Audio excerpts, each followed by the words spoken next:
Your car guy here. Today we're working on the GMC Yukon Denali, and what we've got going on is the alternator. It hasn't failed yet, but the bearing is making some noise in it. It's an annoying squeak, and I've noticed the voltage is not running where it normally does, which is a good sign that it's about time for that alternator to fail. And when the bearings in the alternators go bad, they'll cause it to generate more heat, which tends to burn up the regulator that's built into the alternator. So it's a good time to change it.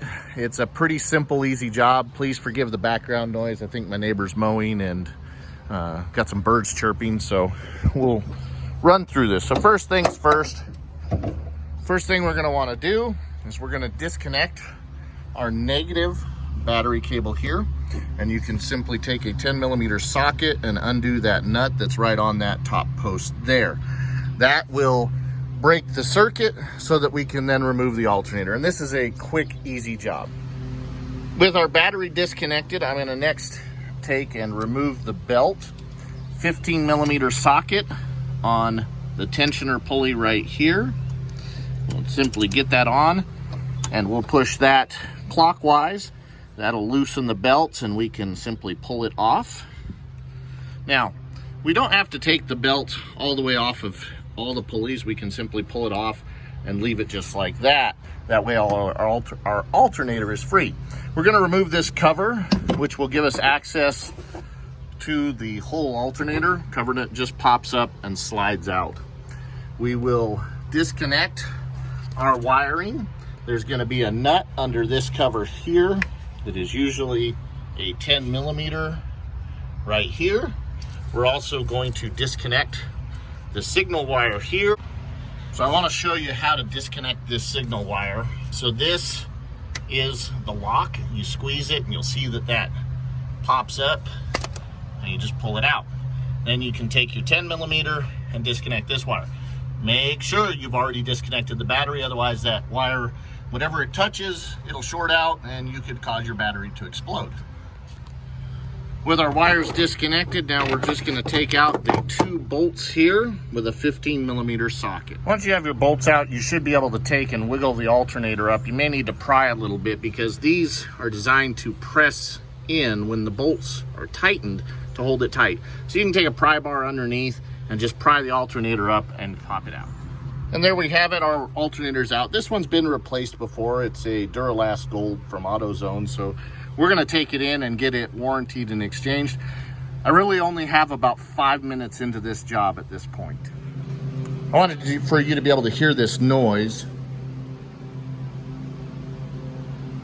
I hope you can hear that. So that is definitely the sound of a bearing failing. All right, we've got our new alternator, and notice no squeaks on it. Now, this is one thing I do like about Advance or AutoZone is the lifetime warranty on things like starters and alternators.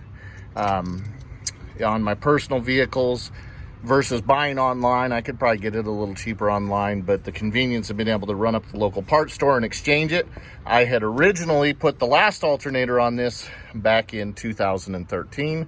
So now this has just paid for itself because I got my second alternator for free this time. Now, something to note that this vehicle has right here on this bracket. This bracket is broken, the ear for the inside bolt. Not a big deal.